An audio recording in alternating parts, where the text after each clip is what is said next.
മുമ്പിലുള്ള ഈ മുതഅല്ലിമീങ്ങൾ ലോകത്തെ ഏറ്റവും വലിയ ഭാഗ്യം ചെയ്തവരാണ്.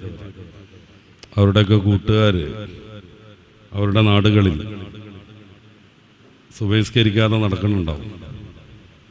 ഹദ്ദാദ് അവർക്ക് പരിചയമേ ഉണ്ടാവില്ല, ജമാഅത്തുള്ള നിസ്കാരം അവർക്ക് അറിയണ്ടാവില്ല, ഖുർആൻ കണ്ടിട്ടുണ്ടാവില്ല, മദ്രസ നിർത്തിയ ആളുകളൊക്കെ പിന്നെ അതിൻ്റെ ഉള്ളിൽ കണ്ടിട്ടുണ്ടാവില്ല.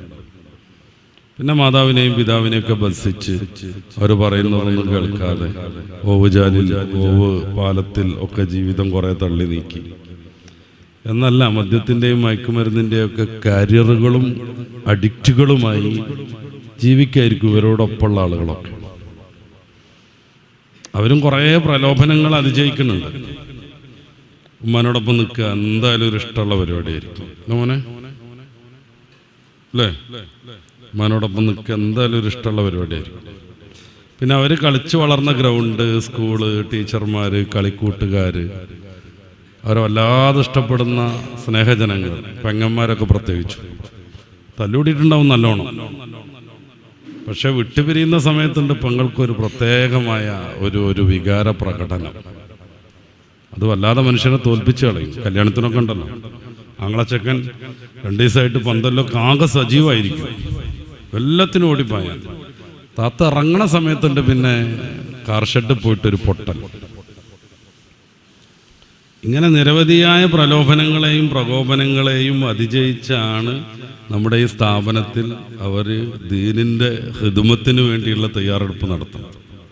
സുബഹിൻ്റെ മുമ്പേ എണീക്കണം, അതും കഴിഞ്ഞൊരു 10-11 മണിക്ക് രാത്രി പഠനമൊക്കെ കഴിഞ്ഞിട്ട് ഉറങ്ങാൻ പറ്റുള്ളൂ. ജമാഅത്തിന് കൃത്യമായിട്ട് പങ്കെടുക്കണം. നല്ലൊരു ബർമൂഡയും ടീഷർട്ടും ഒക്കെ ഇട്ട് ഫ്രീ ആയിട്ട് ഇരിക്കാൻ പറ്റൂല. കണ്ടോ, ഈ അതബിലിങ്ങനെ വലിയ തലകെട്ടും കെട്ടി കന്തൂറിയിട്ട് ഇരിക്കണം. പക്ഷെ അവർ ചെയ്യുന്നൊരു ദൗത്യമുണ്ട്, ഈ പരിശുദ്ധ ദീനിനെ സമൂഹത്തിന് സമർപ്പിക്കാനുള്ള തയ്യാറെടുപ്പ്. അതിന് ഭാഗ്യം ചെയ്തവർ, ഒരു നിയോഗം പോലെ എത്തിച്ചേർന്നവർ, പടച്ച റബ്ബ് പ്രത്യേകം തിരഞ്ഞെടുത്തവർ. അതുകൊണ്ടാണ് നമ്മുടെ മുമ്പിലുള്ള ഏറ്റവും വലിയ ഭാഗ്യവാന്മാരാണ് ഈ മുതഅല്ലിമീങ്ങളെന്ന് ഞാൻ ആമുഖമായി പറഞ്ഞത്. അതുകൊണ്ട് അവരെ ഇഷ്ടപ്പെടണം. നമ്മൾ കാണുന്നിടത്തൊക്കെ നമുക്ക് ആ സ്നേഹം വരണം. ഇവർ ദീനിൻ്റെ കാവൽക്കാരാണ്, നമുക്ക് ചെയ്യാൻ കഴിയാത്തത് ചെയ്യുന്നവരാണ്. ഇന്നത്തെ പുതിയ കാലത്ത് നമ്മുടെ മക്കളെ ദീനിലൂടെ കൊണ്ടുപോകാൻ പറ്റുന്ന ഏറ്റവും സുതാര്യമായ സംവിധാനവും ഇതുപോലെയുള്ള വല്ല സ്ഥാപനത്തിലും കൊണ്ടുപോയി ആക്കുക എന്നുള്ളതാണ്. അതോടുകൂടെ തോറ്റുപോകുന്നില്ല. ഇപ്രാവശ്യം 7% ആളുകളാണ് CAക്ക് വിജയിച്ചത്. അതിൽ നമ്മുടെ കേരളത്തിൽ നിന്ന് 2-3 മൂല്യരട്ടികളുണ്ട്. ആൾ ഇന്ത്യ ലെവലിൽ 7% ഇപ്രാവശ്യത്തെ CAയുടെ വിജയം. CAനെ പറ്റി അറിയുന്നുണ്ടാവും. ആവശ്യമുള്ള അത്രയാണ് ഒരു വർഷം അവർ വിജയിപ്പിക്കുക. ആ 7% വിജയിച്ചതിൽ മൂല്യരട്ടികളെ കാണുന്നു നമ്മൾ. ഒന്നല്ല, ഒന്നിലധികം. നമ്മളൊക്കെ നേരിട്ട് പരിചയമുള്ള 2-3 കുട്ടിയാണ്. പിന്നെ നിരവധിയായ PGയും BEdും PhDയും ആഫിലും സഖാഫിയും അഹസനിയും ഒക്കെയായ എത്ര കുട്ടികളുണ്ട് നമ്മുടെ മുന്നിൽ. ഞാൻ നേരിട്ട് അറിയുന്നൊരു കുട്ടിയുണ്ട്, അയാൾക്ക് 3 ഡിഗ്രി ഉണ്ട്, LLBയും ഇംഗ്ലീഷും പിന്നെ ജേർണലിസം. ഇംഗ്ലീഷിൽ PG ഉണ്ട്, BEd ഉണ്ട്, പിന്നെ LLM പഠിച്ചുകൊണ്ടിരിക്കുന്നു, അതോടൊപ്പം PhD ചെയ്യുന്നു. ആള് സഖാഫിയാണ്, ഹാഫിളുമാണ്. ഇതാണ് പുതിയ കാലം. അപ്പം നമ്മുടെ മക്കളെയൊക്കെ സേഫായി സംരക്ഷിക്കാൻ പറ്റുന്ന വളരെ സുതാര്യം, നമുക്ക് ഉറപ്പുള്ള ഒരു മേഖലയാണ് ഈ മുതഅല്ലിമീങ്ങളാക്കുക എന്നുള്ളത്. ഒരു വീട്ടിൽ, ഒരു കുടുംബത്തിൽ ഒരാളെങ്കിലും അങ്ങനെ വേണം താനും റഫറി ആവാനേ. 11 22 ആളുകൾ കളിച്ച പ്രശ്നമായിരിക്കും, അതിൻ്റെ ഇടയിൽ ഓടിപ്പായാൻ ഒരുത്തം വേണം. അതാണ് ഈ റഫറി. മൂപ്പര് കൺട്രോൾ ചെയ്യണം. നമ്മളെ കുടുംബത്തിൽ മാതാപിതാക്കളൊക്കെ അങ്ങനെ പോകുന്നൊരു കാലം വരും. മക്കൾ മാത്രമാവും, മക്കളുടെ മക്കൾ, പിന്നെ ഈ മക്കളുടെ ഭാര്യമാർ. അപ്പം നമ്മുടെ വാപ്പയും ഉമ്മയൊക്കെ ഉണ്ടായിരുന്ന ആ സെറ്റപ്പ് ഇത്തിരി കുറഞ്ഞു വരും. അപ്പം കക്ഷി ചേർന്ന് കുടുംബ വഴക്കുകളിൽ പങ്കെടുക്കാതെ ദീനനുസരിച്ച് തീരുമാനമെടുക്കാൻ പറ്റുന്ന ഒരു പണ്ഡിതൻ നമ്മുടെയൊക്കെ കുടുംബത്തിൽ വേണം. ഇത് ഞാൻ വളരെ ആത്മാർത്ഥമായിട്ട് പറയാണ്. തിരൂർ ഭാഗത്ത് ഇങ്ങനെ പ്രസംഗം നടത്തിയപ്പോൾ ഫുൾ A+ ഉള്ള ഒരു കുട്ടിയെയും കൊണ്ട് ഒരു ചെറുപ്പക്കാരനാവുന്ന സമ്പന്നനാവുന്ന ബിസിനസ്സുകാരൻ്റെ അടുത്ത് വന്നിട്ട് ആ പറഞ്ഞത് എനിക്ക് ശരിക്കും ബോധ്യമായി.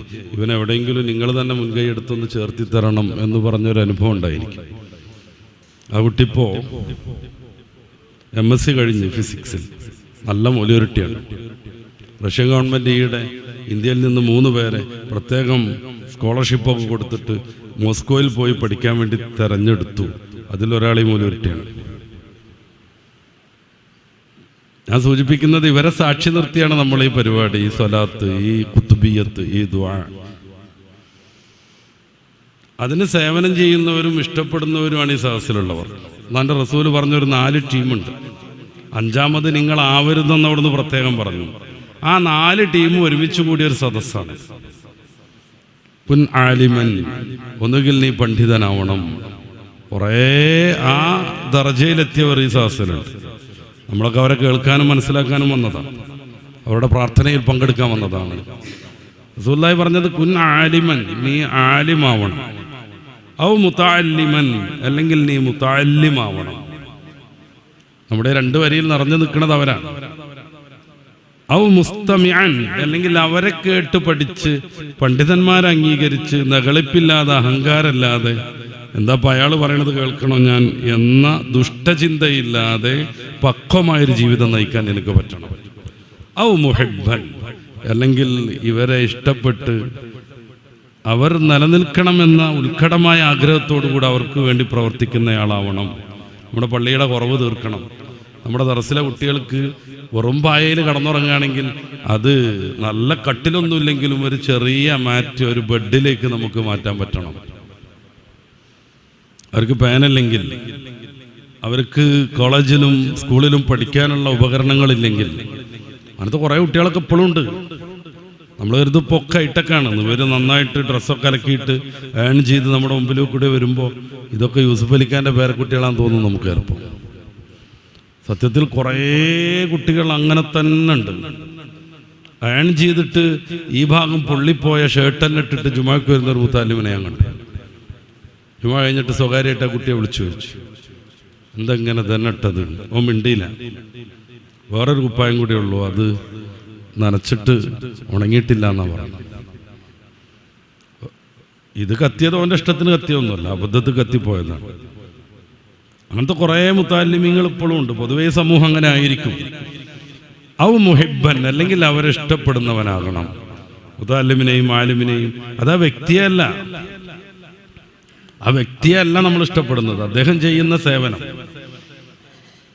സത്യം പറഞ്ഞാൽ മദ്രസയിലൊക്കെ നിൽക്കുന്ന ഉസ്താദുമാരുണ്ട്, അവർ ചെയ്യുന്ന സേവനത്തെ നമുക്ക് ഒരിക്കലും അളക്കാൻ കഴിയില്ല. മുദരിസിന്റെ അടുത്തേക്ക് വരുന്ന ഇത്തരം വലിയ കുട്ടികൾക്ക് ദീനറിയാം, ഖുർആൻ ഓതാൻ അറിയാം, മഖ്റജുകൾ അറിയാം, അക്ഷരശുദ്ധിയോടുകൂടെ പാരായണം പറ്റും, നോമ്പെടുക്കാനും നിസ്കരിക്കാനും അവർക്ക് പറ്റും. നേരെ മറിച്ച് മദ്രസയിലേക്ക് വരുന്ന ഒരു കുട്ടി മുണ്ടഴിഞ്ഞാൽ ഉടുക്കാൻ പറ്റാത്തവനാണ്, മൂക്കൊലിച്ചാൽ അത് എന്ത് ചെയ്യണം എന്നറിയാൻ പറ്റാത്തവനാണ്, ഉമ്മയുടെ നേരിൽ മാത്രം ജീവിച്ച് ശീലിച്ചവനാണ്. ആ കുട്ടിയെ നേരത്തെ ഞാൻ പറഞ്ഞ വിധം ഇസ്ലാം പഠിച്ച്, സംസ്കാര പഠിച്ച്, ഇബാദത്തുകൾ പഠിച്ച്, ഖുർആൻ ഓതാൻ പഠിക്കുന്ന ഒരു വ്യക്തിത്വത്തിലേക്ക് ഉയർത്തുന്ന മദ്രസ ഉസ്താദുമാരാണ്. ശമ്പളമൊക്കെ എത്ര ആയിരിക്കും എന്ന് അറിയാം, വളരെ തുച്ഛായിരിക്കും. അവിടെ ലോകത്ത് ഇതുവരെ ഒരു സമരവും നടന്നിട്ടില്ല, ഒരു പഠിപ്പുമുടുക്കലും നടന്നിട്ടില്ല. ഒരുപ്പെട്ട ഏതെങ്കിലും ഒരാളെ കമ്മിറ്റിയുടെ സെക്രട്ടറിക്ക് അനിഷ്ടകരമായി എന്തോന്ന് പ്രവർത്തിച്ചു, അത് കാരണം പിരിച്ചുവിടുമ്പോൾ ബാക്കിയുള്ള ആളുകൾ എല്ലാവരും കൂടെ പള്ളിയുടെ മുന്നിൽ കുത്തിയിരുന്ന് ഘോരവ നടത്തുന്നത് നമ്മൾ കണ്ടിട്ടില്ല. എന്തിനു വേണ്ടിയാണത്? ഈ ദീന് നിലനിൽക്കണമെങ്കിൽ വിജ്ഞാനത്തിന്റെ പ്രസരണം നടക്കണം. റസൂലുള്ളാഹി സ്വല്ലല്ലാഹു അലൈഹി വസല്ലമ തങ്ങളിൽ നിന്ന് ദീന് പഠിച്ച സഹാബാ കിറാമിന്റെ ജീവിതം ഏകദേശം അങ്ങനെ തന്നെ ആയിരുന്നു.